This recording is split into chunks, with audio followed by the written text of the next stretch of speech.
I raised him as my son for 2 years. Then a DNA test revealed the truth. I had to choose, stay or walk away. I never thought my life would take such a devastating turn. For 2 years, I lived under the belief that I had found the love of my life, my girlfriend, Anna. We laughed together, we cried together. And when she told me she was pregnant, I thought my world was complete, that I stepped into the role of a father with my whole heart. I worked extra shifts, sacrificed my weekends, and poured every ounce of myself into preparing for this child. The first time I held my son, I cried harder than I ever had before. That tiny life in my arms felt like my purpose, the reason for everything I had done and everything I would ever do. But behind that perfect picture was a truth I didn't see coming. A truth that shattered everything. 2 years into raising my son, I received a call that would tear my entire world apart. A call that made me question not only my relationship with Anna, but my very identity as a father. And here's the cruelest part. I wasn't even looking for the truth. It came to me in the ugliest, most heartbreaking way imaginable. It started with a fight. Not even a big one. Just one of those arguments that every couple has. Anna accused me of being too controlling with money because I asked why she had withdrawn a large amount without telling me. She exploded, saying I didn't trust her, and stormed out of the apartment. That a few days later, I got an anonymous message. At first, I thought it was a cruel prank. It said, "You should check if that kid is even yours. Anna's been lying to you." My stomach dropped. I wanted to delete it, to ignore it, because who would even send something like that? But the seed was planted, and it grew. I started noticing little things. Anna's late nights out. Her overly defensive tone when I asked harmless questions. The way she avoided conversations about the future. And then, the breaking point came during a family dinner. My cousin, half joking, said, "Man, your kid doesn't look a thing like you." Everyone laughed. Everyone except me. I smiled on the outside, but inside, I felt like the ground was crumbling beneath me.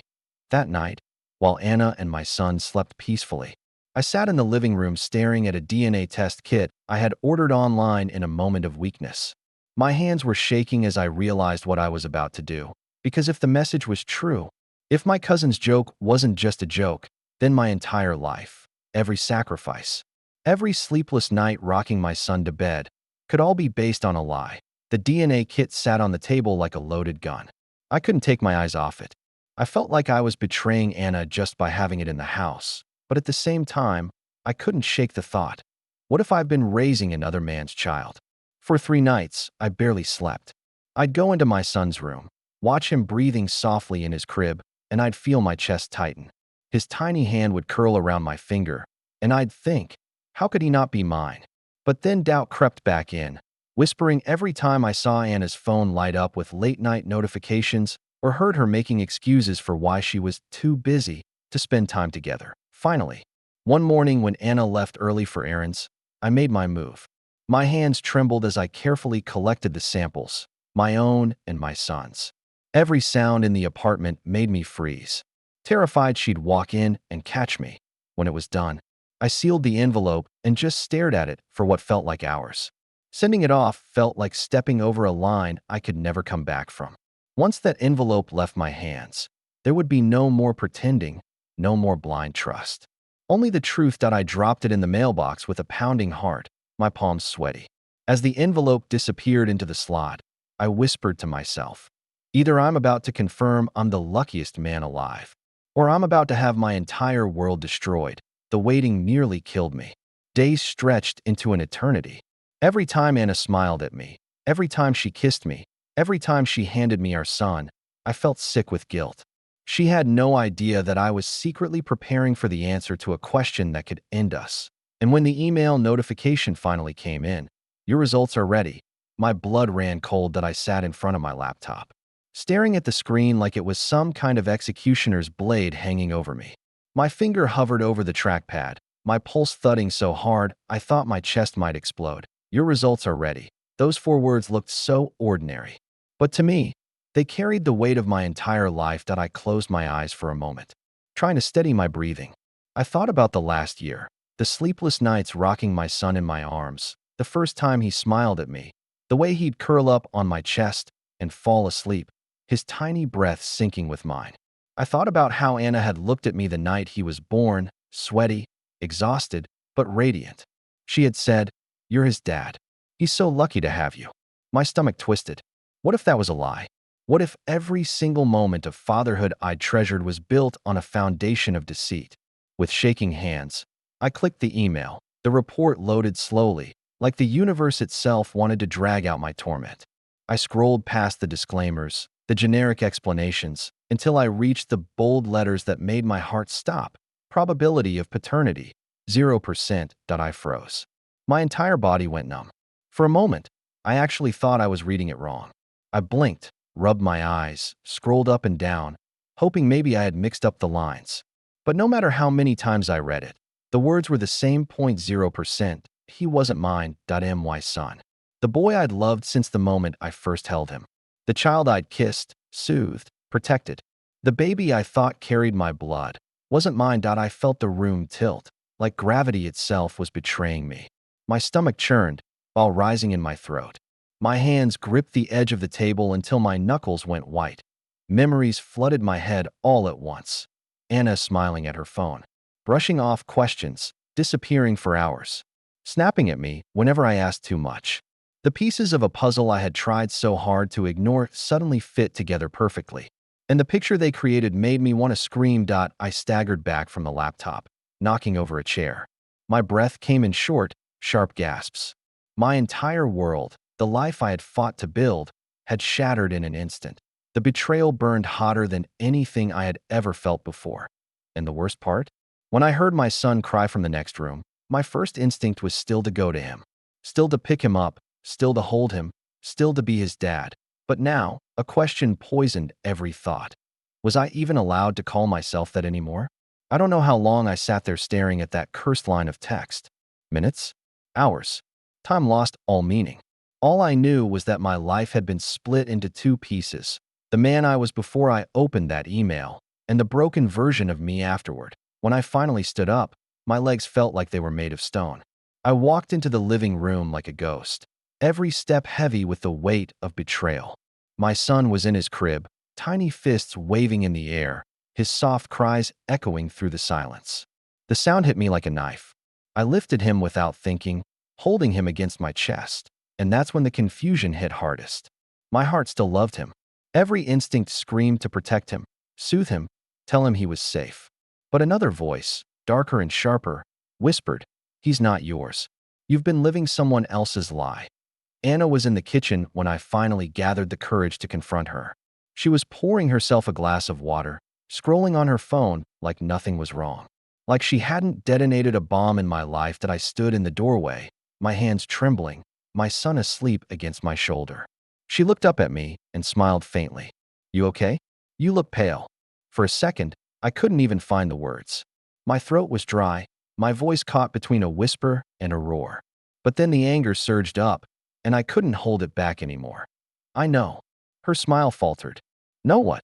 I tightened my grip on the baby, tears stinging my eyes. "I know he's not mine." The glass in her hand slipped slightly, water splashing onto the counter. Her face drained of color, her mouth opening and closing like she couldn't find the right excuse fast enough. What? What are you talking about?" She stammered, but her voice cracked. "Don't play dumb with me, Anna." I snapped, my voice shaking but loud enough to make the baby stir. "I did the test. I saw the results. 0%. You lied to me. For 2 years, you've let me believe he was mine. You let me love him, raise him, sacrifice for him, all while knowing the truth." She froze, her phone slipping from her hand and clattering onto the tile. Her eyes welled up with tears, but I couldn't tell if it was guilt, fear, or just another performance. I took a step closer, my whole body trembling, my heart shattering with every breath. "Why, Anna? Who is his father? And how long were you planning to keep me in the dark?" The silence that followed was deafening. Anna's tears spilled over almost instantly. But instead of breaking down with guilt, she shook her head wildly, like a cornered animal caught in a trap. "It's not what you think," she whispered, her voice trembling. "Please, please, just listen to me." I laughed, an ugly, bitter sound that didn't even feel like it came from me. "Not what I think. The test doesn't lie, Anna. The science is clear. I am not his father. So, unless the hospital mixed up babies, you've been lying to me every single day." Her hands flew to her face, and she sobbed. I didn't want to lose you. You don't understand. If I told you, you would have left me, and I couldn't. I couldn't survive that. Who? I demanded, my voice sharp, cutting through her excuses. Who is he? She froze, her tears halting for just a second, and that hesitation told me everything. There was someone close enough to risk everything for. I pressed harder, my pulse pounding in my ears. Tell me his name. Now. Her lips trembled, her whole body shaking. Finally, in a voice so quiet I almost didn't hear it, she whispered, it was Daniel. The air left my lungs like I'd been punched. Daniel, my best friend. The man who'd been at our wedding, who'd toasted to our future, who'd been in my living room 100 times. Playing with my my knees nearly gave out, and I had to grip the back of a chair just to stay standing. My mind replayed every memory. Daniel holding the baby, Daniel grinning at Anna, Daniel disappearing with her to help with something during barbecues. It all clicked together, and I wanted to scream. "You slept with him?" I asked, my voice breaking. While we were married, while I thought we were building a family. Anna was sobbing harder now, reaching out to me like I was supposed to comfort her. It was a mistake. It only happened once. I swear, I didn't mean for it to happen. You were so busy with work, and I was lonely, and don't you dare blame me for this. I growled, my hands gripping the chair so hard I thought the wood might snap. You destroyed everything. You let me raise another man's child. You let me pour my soul into him, and all the while you knew the truth. How could you look me in the eye every day? The baby stirred in my arms, whimpering softly, and the sound cracked something deep inside me. I looked down at his innocent face, so small, so unaware of the chaos around him, and felt the cruelest part of it all. I still loved him. Even knowing he wasn't mine, some part of me couldn't stop, but I couldn't look at Anna without feeling sick. You don't just make a mistake like this. Anna, I said finally, my voice low but shaking with fury. You make a choice, and you chose to betray me. You chose to lie, and now, I don't even know who I am in this house anymore. Anna collapsed onto the floor, sobbing uncontrollably, but I couldn't comfort her. Not this time. I turned and walked toward the door, clutching the baby close as if he was the only piece of my life that hadn't shattered. Though I knew that wasn't true either. The next day, I couldn't sit still. Every time I closed my eyes, I saw Daniel's face, the man I had trusted like a brother. I knew I couldn't let it go. I needed to hear it from him, needed to look him in the eye and see if he would lie the way Anna did. I texted him. We need to talk. Alone. He agreed right away, like nothing was wrong. That almost made me sick. We met at a small cafe near his place, the kind of spot we used to hang out in after work, back when I thought he was my friend.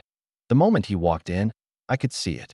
He looked nervous, his eyes darting around the room before they landed on me. He forced a smile, like everything was fine, but his hands betrayed him, shaking slightly as he pulled out the chair across from me. I didn't waste time. Cut the act, Daniel. I know.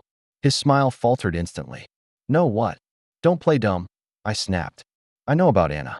About the baby. He isn't mine, is he? His face drained of color. He opened his mouth, then closed it again, fumbling for words. Finally, he muttered, it was one mistake. Just one. We were drunk, and, stop. I barked, slamming my hand on the table hard enough to make the cups rattle. People turned to look, but I didn't care. Don't insult me with excuses.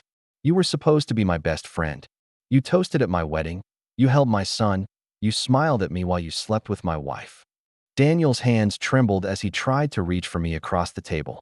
I swear to you, I never meant for it to go this far. I thought she'd never tell you. I thought we could bury it.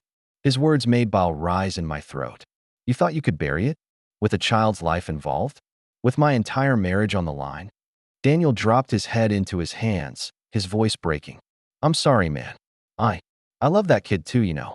Every time I saw him, it tore me apart. I froze, the weight of his words crashing into me. He loved the child.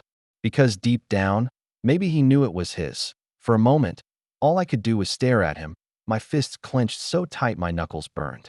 I wanted to hit him, to make him feel even a fraction of the pain he had caused me.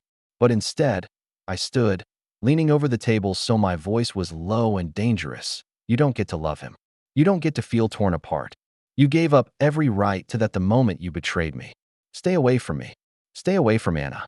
And if you ever come near my son again, whether he's mine or not, I swear, Daniel, I'll make you regret it." Daniel looked up, his eyes glistening, but I didn't wait for his reply. I walked out of that cafe, my chest heaving, my world collapsing further with every step. Because now it wasn't just my wife who betrayed me. It was the man I once called my brother. When I walked back into the house that evening, Anna was waiting for me in the living room. She must have sensed something had shifted because she didn't come rushing to greet me like usual. Instead, she sat rigidly on the couch, her eyes swollen from crying, her fingers nervously twisting the hem of her sweater. "Where were you?" she asked, her voice trembling that I dropped my keys on the table and stared at her, my jaw clenched so tight it hurt. "You already know where I was, Anna." I spoke to Daniel. Her whole body flinched. It was like I had struck her with just his name. "You," she swallowed hard. "What did he say?" "He admitted it." I spat, my voice cold. "He told me it was a mistake. Just one time. But you and I both know that's a lie, don't we?" Anna's lips trembled, her eyes darting away like she couldn't bear to meet my gaze. I didn't want it to happen. It wasn't supposed to mean anything. Didn't want it to happen? My voice rose, raw with disbelief. "You expect me to believe that? You had a choice, Anna. A choice. And every time you looked at me after that, every time you let me believe that child was mine, you chose again. You chose to lie." She buried her face in her hands, sobbing. "I was scared. I thought I'd lose everything if I told you. I thought you'd leave me, and I couldn't." "You couldn't what?" "Live without me." I cut her off, my voice dripping with venom. "Don't twist this, Anna. You weren't scared of losing me. You were scared of facing the truth. You wanted to have it both ways. Me and him." Her shoulders shook violently as she cried, but I couldn't find pity in myself anymore. Not after everything. Finally, she looked up, her face streaked with tears. "I love you. Not Daniel. I made a mistake, but I never stopped loving you. Please, don't take my family away from me." I laughed bitterly, the sound hollow in my own ears. "Your family? You destroyed this family the moment you opened the door to him. And now you want me to believe that love is enough to fix it." The room was suffocatingly silent after my words, only broken by the sound of her sobbing, for the first time in my life. I looked at Anna, the woman I thought I'd grow old with, and I felt nothing but betrayal, disgust, and an aching emptiness that told me there was no going back, that I couldn't stand to look at her anymore. The walls of that house, once filled with laughter and warmth, now felt like a cage closing in on me. Every photograph on the walls, every memory etched into the furniture, suddenly looked tainted. Without saying another word, I grabbed my jacket and headed for the door. Anna's sobs grew louder as she rushed after me, her hands reaching out desperately. "Please, don't go," she cried, clinging to my sleeve. "We can fix this, I swear we can. I'll cut him off completely. I'll do whatever it takes. Just don't leave." I turned to face her, and for a moment I almost broke. Her face was pale, her eyes swollen with tears, and she looked terrified, like she was about to lose everything in one night. But then the image of Daniel flashed through my mind, his smug confession, his words echoing like poison. It was just one time. I ripped my arm free. "I can't live in a house full of lies, Anna. Not anymore. I need answers. Real answers. And I won't get them from you." Her face twisted in confusion. "What do you mean?" I said coldly, "that I'll be getting a DNA test." The color drained from her face. Her lips parted as if to protest, but no words came out. She knew there was nothing she could say. I opened the door and stepped out into the night. The cold air hit me like a slap, sharp and grounding. I didn't know where I was going. I just knew I couldn't stay there. As I walked away, my phone buzzed in my pocket. It was a text from a buddy of mine who worked in healthcare. I had messaged him earlier, asking about the process for a paternity test. His reply was simple: "Come by tomorrow. I'll help you set it up discreetly." I clenched the phone in my hand, my chest heavy with dread. Tomorrow, I'd know if my world was truly shattered beyond repair, or if there was still something left to fight for. But deep down, I already feared I knew the answer. The next day felt like the longest of my life. I sat in my car outside the clinic, gripping the steering wheel so tightly my knuckles turned white. My friend had arranged for the test to be done quickly and quietly, no questions asked. Just a simple swab that could change everything. When I finally walked inside, the sterile smell hit me instantly. The nurse took the sample with calm efficiency, but to me, it felt like the ground beneath my feet was splitting open.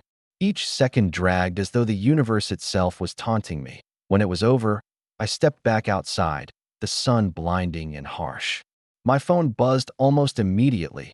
Anna had sent dozens of messages overnight. Please come home. We need to talk. Don't do this. You're making a mistake. I love you. Please believe me. I couldn't bring myself to answer. Not yet. That evening, I sat alone in my apartment. The silence was deafening, broken only by the hum of the refrigerator. I stared at a picture of me holding my son for the first time, his tiny fingers gripping mine. My chest ached with a love so deep it terrified me. Was that bond real? Or was it built on a lie? When the results finally came in, my heart nearly stopped. My hands shook so violently I could barely open the email. For a moment, I just stared at the subject line, paternity test results. I took a deep breath and clicked. What I saw made my stomach drop. My world shattered into pieces I knew I could never put back together. I opened the email with hands that felt like they belonged to someone else. The subject line was simple: paternity test results. My breath hitched. I clicked. The screen blurred for a second, then sharpened into cold, clinical words. Probability of paternity, 0%. For a full second, I could not process the characters. My mouth opened.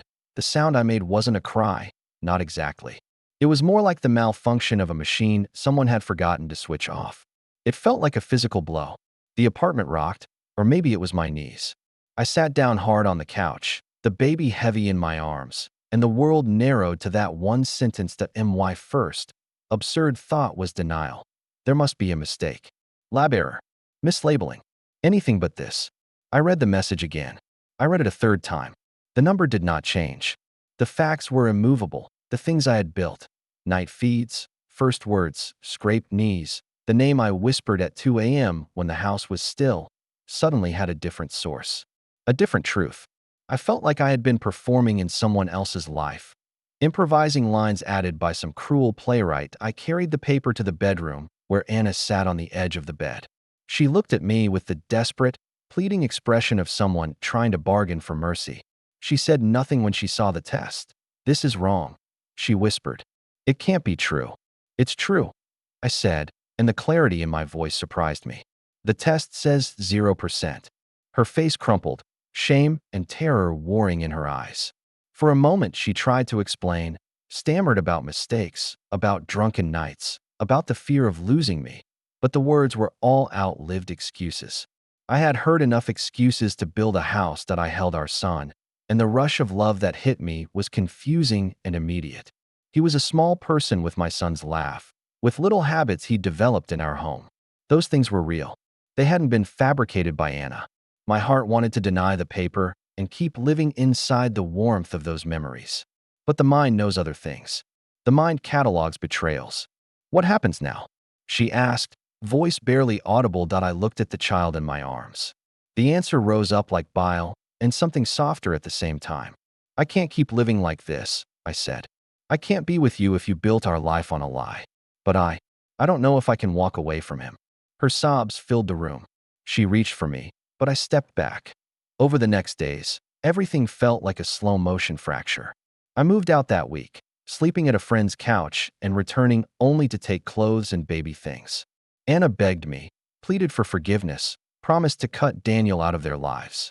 Daniel texted, then called, apologies, confessions, attempts at justification. The community around me, family, co-workers, took sides in whispered conversations. I overheard that I talked to a lawyer, not for divorce proceedings right away, but because I needed to know what this meant legally, what rights anyone had, and how the truth shaped custody, visitation, and financial obligations. I won't pretend the technicalities were my first concern. The thing that hurt most was the moral arithmetic of it all. Betrayal adds and subtracts in ways the law doesn't always measure. The hardest nights were those when my arms went empty and my chest remembered the weight of the little boy who had slept there. I wanted to run back into Anna's arms and demand the life I thought I had. I wanted to cradle that child and call him mine like nothing had changed. I also couldn't ignore that there had been secret choices. Hidden violence done to trust. In the end, I made a decision that surprised even me. I would step back from romantic contact with Anna. but I would not abandon the child. Not because I had to, but because something in me had already grown attached, and because the child, innocent of the adult's betrayals, deserved stability and love. I negotiated a plan, supervised visits at first, clear legal boundaries, and a phased approach to whatever relationship I might have with him in the future, because love and betrayal can coexist in a person's life. The hard part is choosing what to do with that knowledge. For now, I chose to protect myself and to care for the child in a way that recognized the truth without obliterating the tender bond that had formed. I set boundaries with Anna and with Daniel. I refused to let them minimize what they had done with semicircular apologies. I refused to be erased. When people ask me now, months later, whether I regret the years I spent, the nights I held that small, warm body, the answer is complicated. I do not regret the way I loved. I regret the deceit. I regret that others weaponized trust. And sometimes, in the quiet hours, I mourn the future I thought I had. But life moves forward. The path I walk now is narrower, harsher, and clearer. I am rebuilding myself, my sense of self-worth, my rules for who I can let in. The child still waves at me when we meet. He still smiles, and for those moments, the pain eases. He will have to navigate a complex truth as he grows. I will be honest with him when the time comes. For now, I will be present in a way that is honest too, because the worst lies are the ones we live in silence. The only remedy is truth, and then the courage to choose how to live with it. Thank you for watching this story on True Tales Hub. Please like the video, subscribe to the channel, and turn on the notification bell so you won't miss our next story that we post new tales twice a day, and each one comes with unexpected twists you won't see coming.